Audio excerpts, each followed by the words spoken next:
In this first part of the video series with Dr. Anju Malhotra, Dr. Malhotra will discuss some of the rates and trends in child marriage over the past 2 decades, as well as what the data shows on global distribution and future prospects of child marriage. In subsequent parts, Dr. Malhotra will share her findings from her recent scoping review of the literature and shed some important insight on how to move forward in the most effective way. Dr. Anju Malhotra is from the UN University, where she is a principal visiting fellow.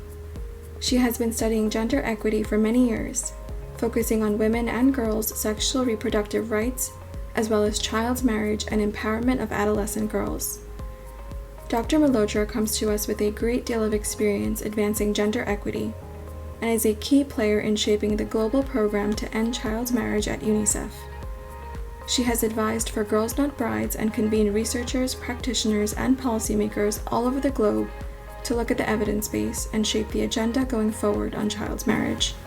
If you look at, the evidence that's been published over the years, you look at this 2001 report, you can see it's still not even called child marriage, it's called early marriage.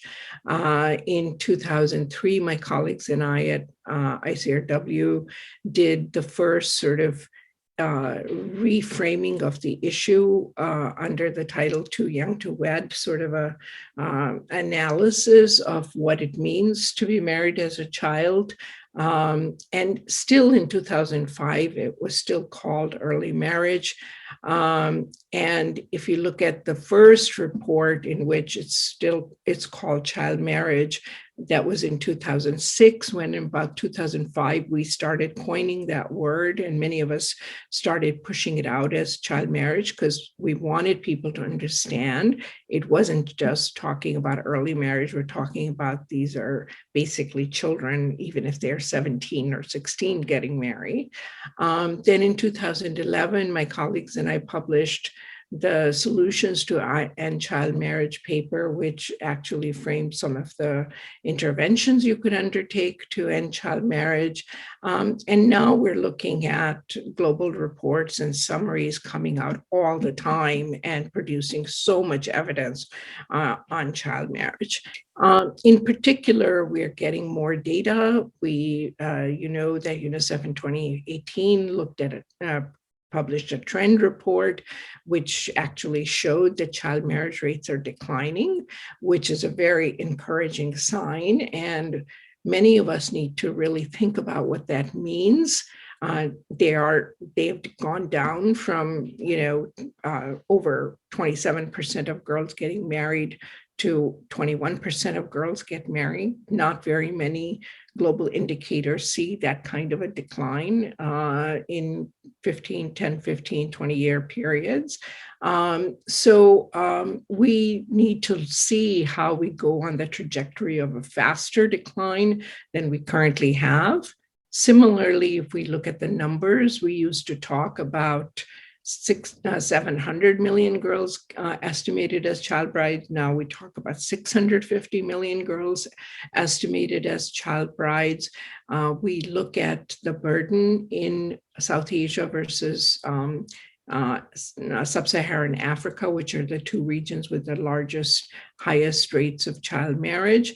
And even though the rates are higher in Sub-Saharan Africa, the largest number of child brides are still in South Asia.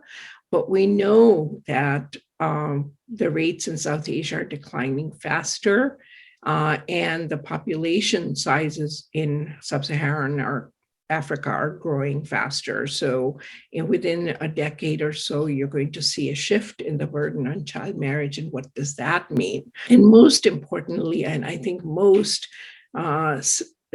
most scary is that on the one hand, we can celebrate the fact that there were 18 million more child marriages prevented in the last decade because of the accelerated progress we have made than before.